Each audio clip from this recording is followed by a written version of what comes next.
เข้าน้ำกินน้ำเสาเอาน้ำหวดไปรถตั้งเลย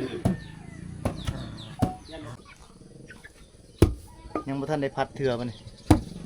มันบ่โอ้ทำนี่เพิ่นมาแต่ตักน้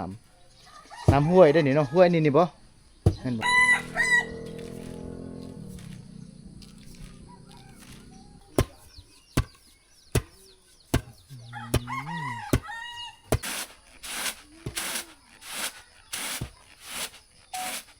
ย่างลงไปเลยนะ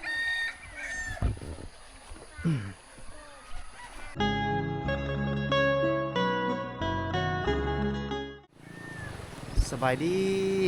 ดีทานผู้ชมที่อยู่ทางในและต่างประเทศเนาะยินดีต้อนรับเข้าสู่ช่องวิถีชนเผ่าที่ดำเนินรายการโดยบ่าวแก้วซึ่งมื้อนี้บ่าวแก้วได้เดินทางอยู่ที่หมู่บ้านตานางพี่น้องหมู่บ้านตานางเมืองเซโปนแขวงสวรรณเขตซึ่งหมู่บ้านนี้จะเป็นชนเผ่าตรีเนาะพี่น้องชนเผ่าตรีเนาะพี่น้องชนเผ่าตรีที่เจ้าอยู่นะออกจากตัวเมืองห่างหลายกิโลพี่น้องซึ่งบ่าวแก้วเดินทางเป็นครั้งที่2ท่านผู้ชมเนาะเป็นครั้งที่2แล้วที่เดินทางมาหมู่บ้านนี้ครั้งแรกๆเขาก็ได้มาเนาะอันนี้เป็นครั้งที่2จะได้กับภาคไปติดตามท่านผู้ชมเนาะผลงานของบ่าวแก้วเนาะซึ่งจะเป็นอะไรเนาะบ่าวแก้วจะพาท่านผู้ชมไปเบิ่งท่านผู้ชมวิถีชีวิตการเป็นอยู่ของชาวบ้านของหมู่บ้านตะนางเมืองเซโปนแขวงสวรรณเขตเนาะไปติดตามชมกันเลยเด้อครับเนาะภายในกลางบ้านท่านผู้ชมเนาะมาเฮาผ่านมาออกมาจากข้างในเนาะออกสิกลับไปพุ่นแหละแต่ว่ามาฮอดนี่เบิ่งบรรยากาศเลยอดถ่ายบ่ได้ท่านผู้ชมเนาะเลยได้ถ่ายเนาะงามมาดีท่านผู้ชมธรรมชาติหมอกลงอย่างเช้าน้ำนี่ก็ใสสะอาดเลยท่านผู้ชมเนาะใสสะอาดเลยท่านผู้ชมเนาะนี่จะเป็นตามชายน้ำห้วยเนาะขึ้นทางนั้นจะเป็นอีกหมู่บ้านเนาะจะเป็นอีกคือว่าเจ้าเฮ็ดบ้านนี่จะเป็นช่องเบื้องเนาะเบื้องนี้เบื้องต่ำนี่ก็จะมีบ้านคนอยู่เนาะแล้วก็เบื้องสูงจะมีบ้านคนอยู่เนาะสูงนะ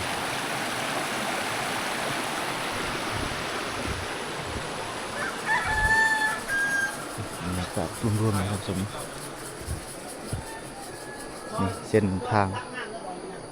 ทางที่เฮาสัญจรไปกลับเส้นทางหมู่บ้านนี้จะตั้งอยู่ตามแคมทางเลยแต่ก็มีน้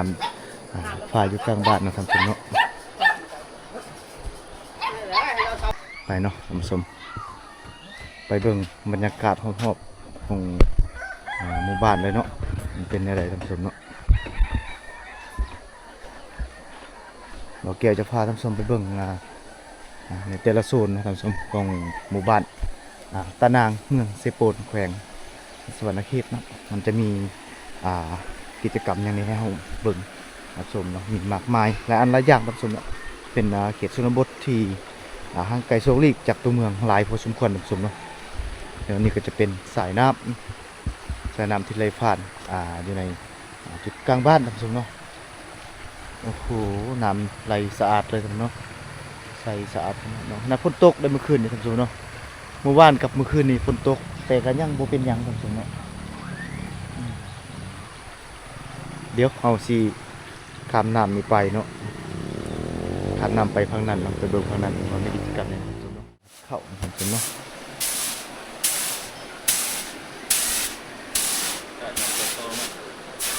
น้องผมกำลังปัดเข้าสาวน้อยเข้าดูครับในเมืองเซโปนสวรรณเขตปีนี้ไงเป็นสาวเลยน้องตอนนั้นเขามายังน้อยอยู่เนาะนี่เนี่ยอากาศดีแต่เช้าได้เหมือนเบิ่งบ้าน ลงแต่เสาท่านผู้ชมเนาะ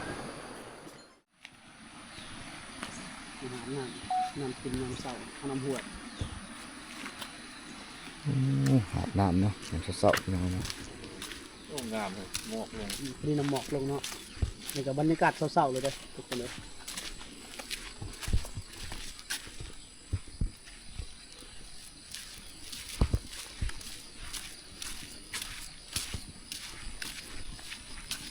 น้ำกินเลยคนกินน้ำห้วยเนาะ แม่ อาบน้ำบาดาล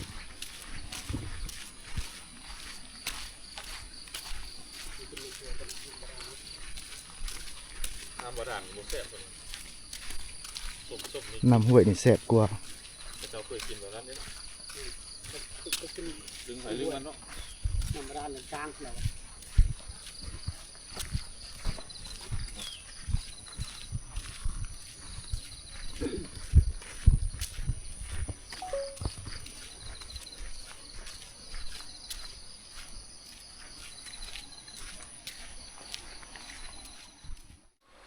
ไปเบิ่งเนาะ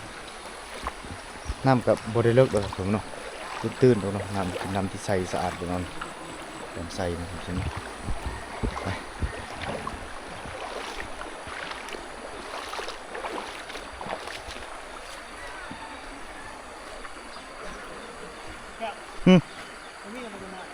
บ่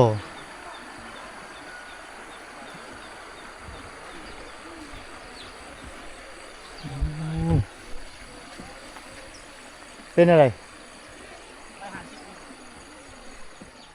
เข้ามาแล้ว ทีมงานเขาได้ผู้สาวแล้วมื้อนี้บ่ธรรมดาได้คำน้ำคำในเด้เนาะพี่ท่านผู้ชมได้เห็นคลิปแต่ละคลิปมันบ่แม่นง่ายท่านผู้ชมเนาะเพื่อสิได้คลิปหนึงต้องได้ฟันอุปสรรคหลายอันหลายอย่างเด้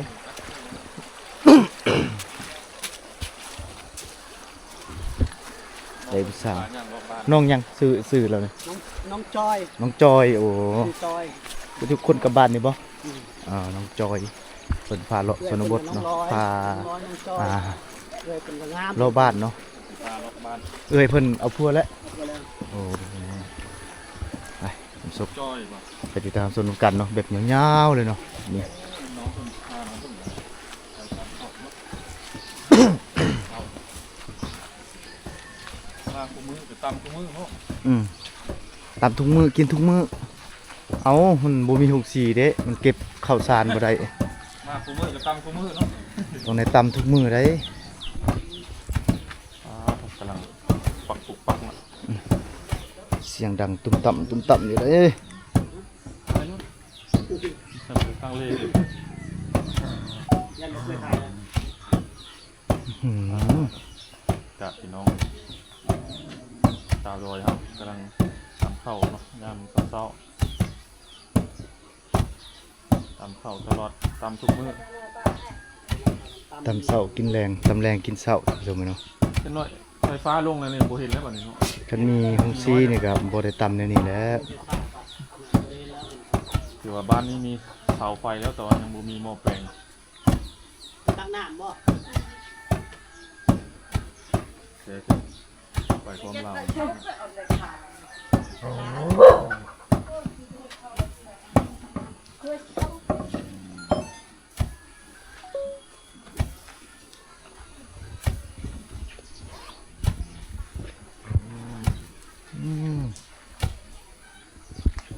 ไก่สิได้แล้วบ่หั่นไก่สิได้ที่แล้ว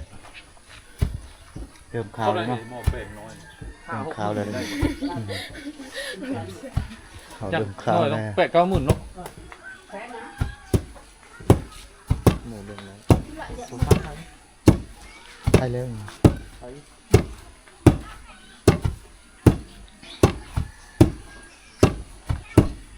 แต่เช้าตามเข้าแต่เช้าเนาะพี่น้องชนบทเมืองอยู่ปูนเฮา ตุ้มต่ำอยู่แล้วยังเสาๆนี่ อดเอาเด้อปีหน้าได้ไฟฟ้าแล้วสิเอามันเนี่ยปีนี้ตำก่อนปีนี้ ปีหน้าไฟฟ้าเข้าแน่นอนปีหน้า เอ นะ อ อีกบ่ดนดอก โดนดอกได้หม้อแปลงเลยก็ได้แหละสิราคาเท่าไหร่เนาะหม้อแปลงเดี๋ยวนี้ในบ้านเพิ่นนี่มีอ่าเสาไฟมีสายไฟผ่านแล้ว แต่ว่ายังบ่มีหม้อแปลงลงก็เลยยังบ่ได้มีไฟเข้าเฮือนเนาะถ้าได้หม้อแปลงนี่ก็สิได้ไฟเข้าเฮือนแต่ทีมงานเฮาก็บ่ฮู้ว่าหม้อแปลงนี่สิราคาเท่าใด โอ้มันแพงเลย น่าจะประมาณ100,000 บาทประมาณ แสนกว่าบาทพุ่นแหละ ตามเอาเช้าเป็น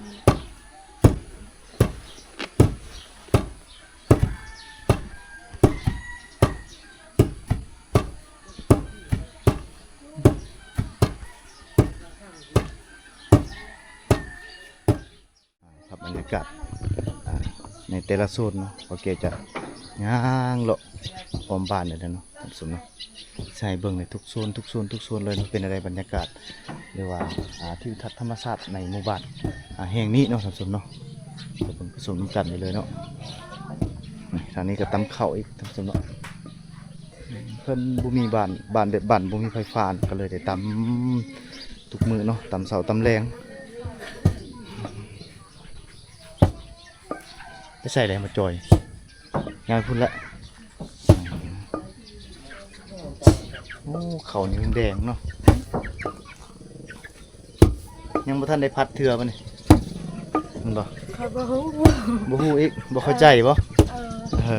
อภาษาชุมเจ้าอันใดอาอึมบ่อันใดอาอึม เอา อาอุ้ม อืม อุ้มชรอ อืม อันน่ะกลอชรอ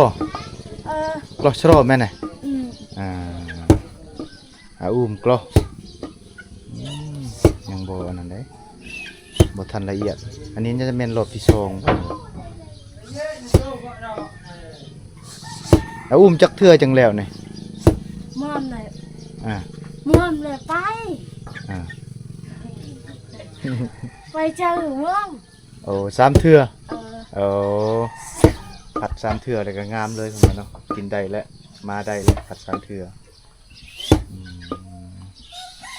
มันทันได้ผัดเนาะต้องผัดสามเทื่อผมถึงสิกินได้ท่านผู้ชมอันนี้ก็น้องยังเลยซื้อน้องจอยมันบอกซื้อจอยแต่ว่าเจ้าเพิ่นพาเลาะชนบทเนาะเพราะว่าเพิ่นก็เป็นคนในหมู่บ้านนี่เลยญาตินี้เขาพอเพิ่นตับเข้าวอยู่แต่เพิ่นตำแล้วเพิ่นก็เลยพาทีมงานเขายางเลาะเนาะโอ้ทำไมเพิ่นมาแต่ตักน้ำห้วยได้นี่เนาะห้วยนี่บ่เห็นบ่ตักเอาน้ำห้วยเอามากินเนาะเอามาใส่น้ำส้ม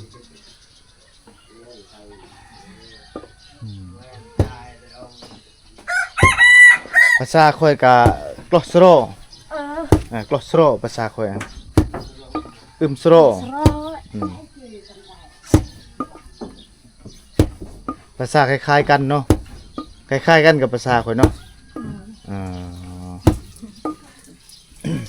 ตั้ง มาไปตักน้ำอีกกลอสโรกลอสโรอึมสโร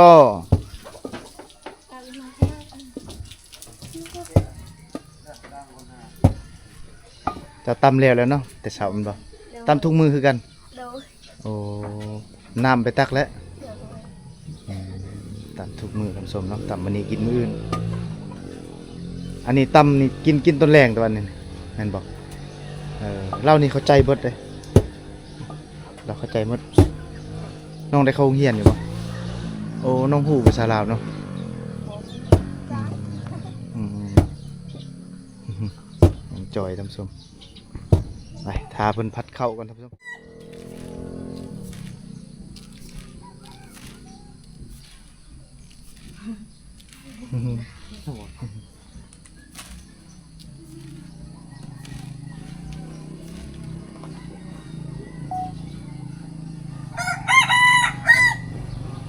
เอาอุ้มสโลแล้วนี่ อีหยังเลยบาดเรียงตะโม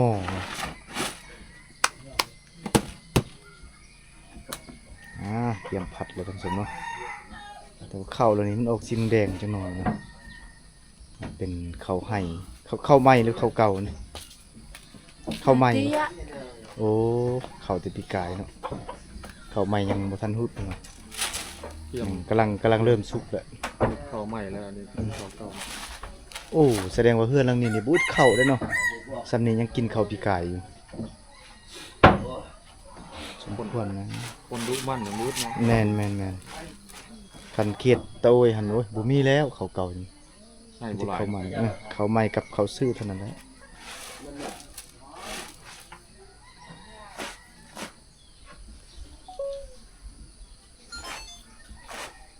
เขตนี้ยังมีเขาเก่าอยู่ท่านผู้ชม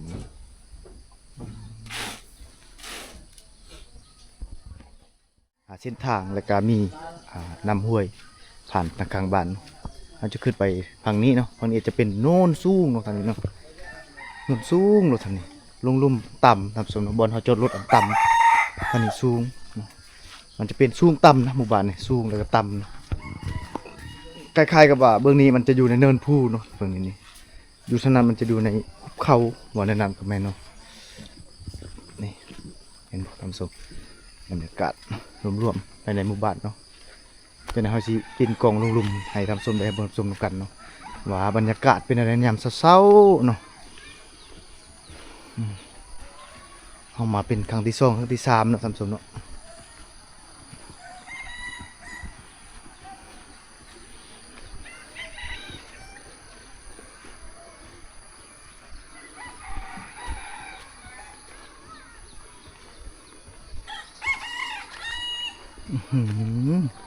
เบิ่งฟืนพี่น้องเบิ่งฟืนเต็มตารางเฮือนสมเนาะเต็มฟืนเรา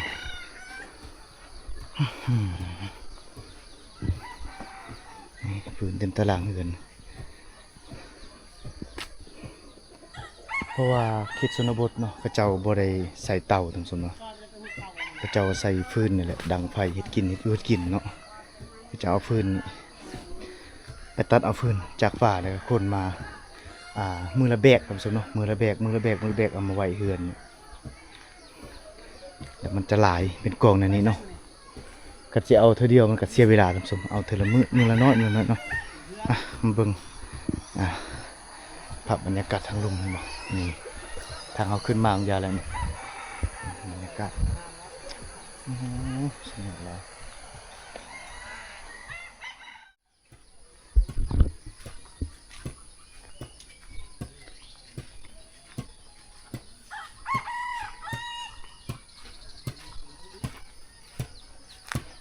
เต็มโคกบักใหญ่เลยเนาะ เต็มเลยต้องสมบอกให้บอกเต็มโคกเลย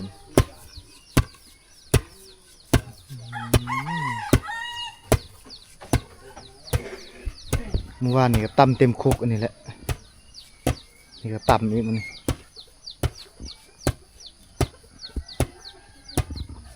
กรอกสโรตำเข้ากรอกสโร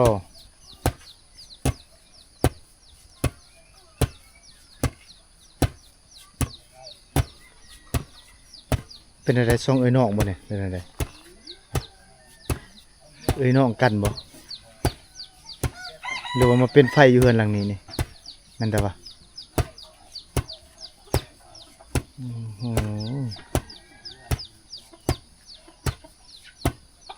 ตลอดท้ายให้เอา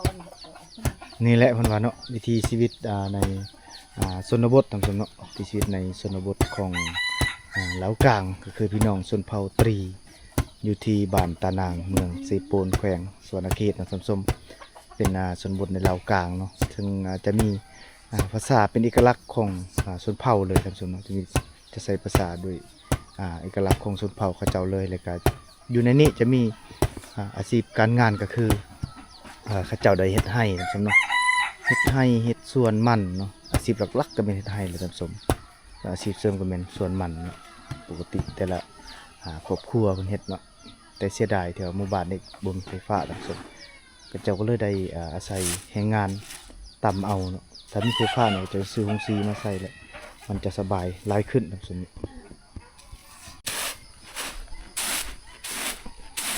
มาอุ้มโซ่แล้วบ้านนี้อุ้มแล้ว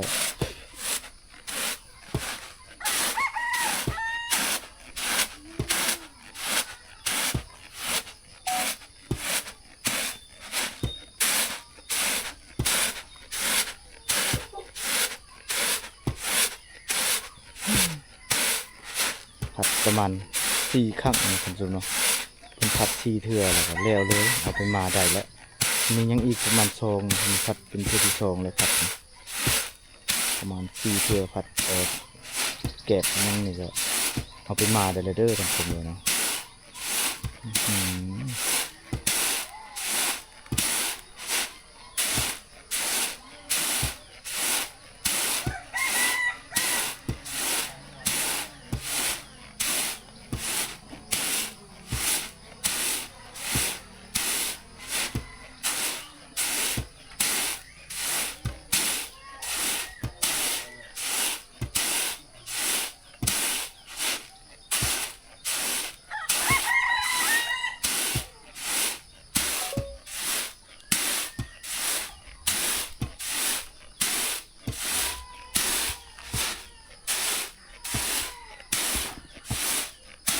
ท่านก็ตำต่อจริงๆเนาะตอนนี้ผัดแล้วท่านตำพอดีผัดตัวนี้แล้วเอามาผัดตัวนั้นอีกเริ่มข้าวเลยเด้แบบนี้เลยอีก2 รอบนี่ก็ถือว่าโอเคแล้วกินได้แล้วท่านผู้ชมเนาะ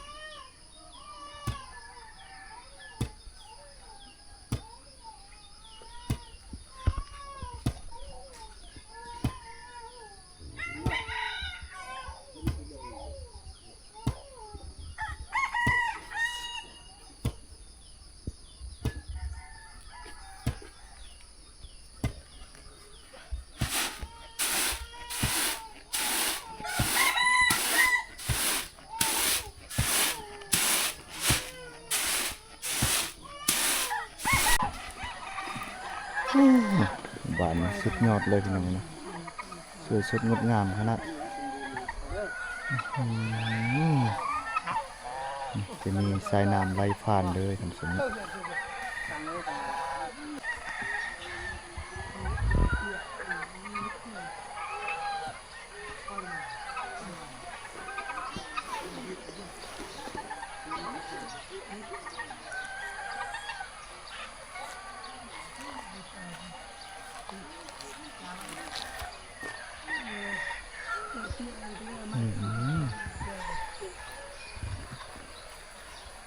ชีวิตสวยงามเนาะ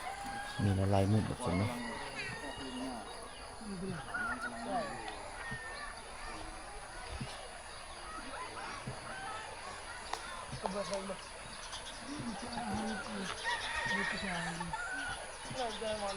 ถึงมาใส่แล้วงาน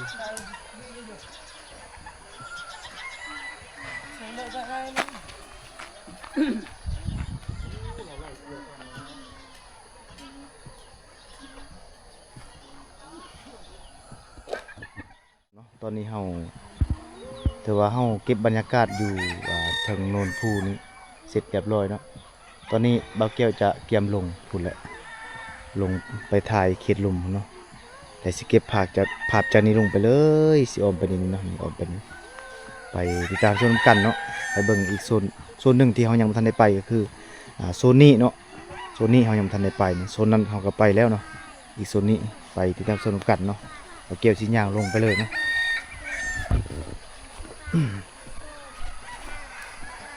น้องจอยเพิ่นลงก่อนแล้วพุ่นน้องจอยเพิ่นลงก่อนแล้วสิย่างนำหลังโอ้พระเจ้าตักอาบน้ำนี่หั่นน่ะสวยหน้าสวยหน้าหมู่บ้านนี่สะดวกน้ำนี่แหละสะดวกที่สุดบ่ต้องไปไกลน้ำติดกับเพื่อนเลยท่านผู้ชมโยงคันไดโยงลงคันไดแล้วก็เห็นน้ำเลยแหละสบายสบายอาบน้ำอาบในนะ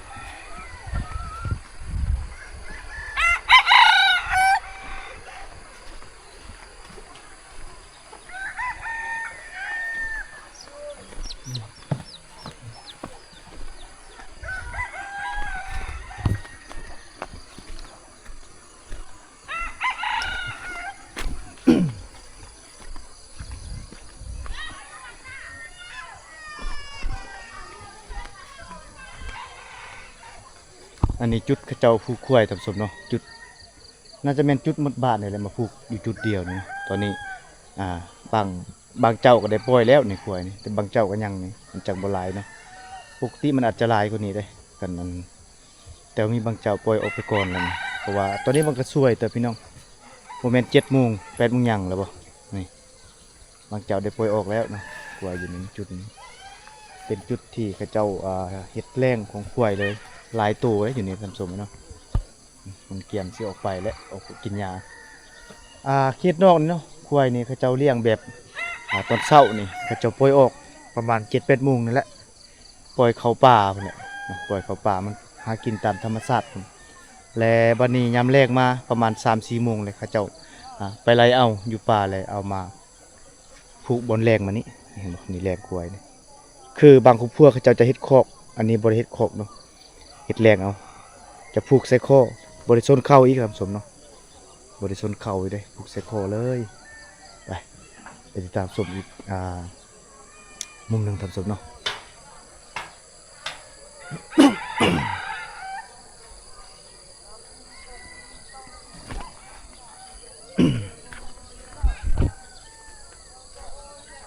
สิย่างไปฮอดพุ่นแหละจุดเฮาจอดรถพุ่นแหละเนาะย่างไปเลยมันน่าจะบ่มีกิจกรรมดอกทางนี้เพราะมันบรรยากาศมันก็เริ่มสวยเลยพี่น้องคันว่าแต่เช้าๆแม่นเขาเจ้าจะมีกิจกรรมหลายอันหลายอย่างอยู่ครับผมแต่ว่าอันนี้มันสวยแล้วเฮาเลาะถ่ายตั้งแต่พุ่นเนาะมาฮอดฝั่งนี้มันก็สวยแล้วเขาเจ้าออกไปอยากไปงานหมดแล้วส่วนนี้ไปไฮไปสวนบักครัวนะบักครัวกำลังเฮ็ดอยู่ครัวกินครับผมตามสภาพของแต่ละครอบครัวบางครอบครัวเฮ็ดไวก็ได้ไปไวครับผมเนาะบางครอบครัวเฮ็ดซ่าก็ได้ไปซ่าตามแต่ละครอบครัวสภาพการเป็นอยู่ชีวิตการเป็นอยู่ในฐานะเนาะนี่จุดงัวกับท่านได้ปล่อยครับผมนะงัวกับยังท่านได้ปล่อยโอ้อันนี้กุ๊กข้าวเนาะจะตัดออกเนี่ยเสียดายด้วยนะตัดกุ๊กข้าวออก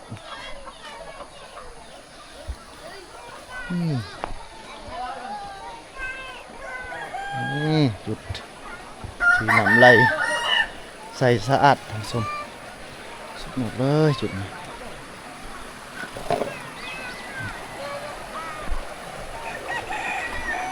สม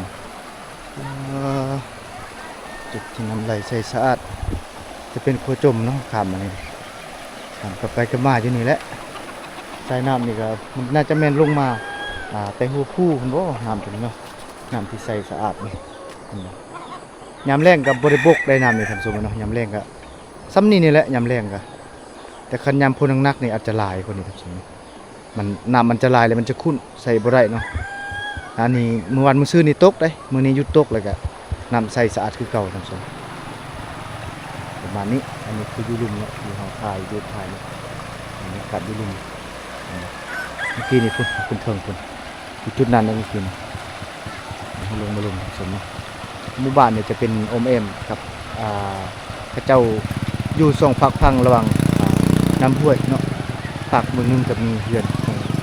ชาวบ้านอีกฝั่งนึงจะมีเฮือนชาวบ้านอมเอมเลยนะเจ้าอมนี่แหละ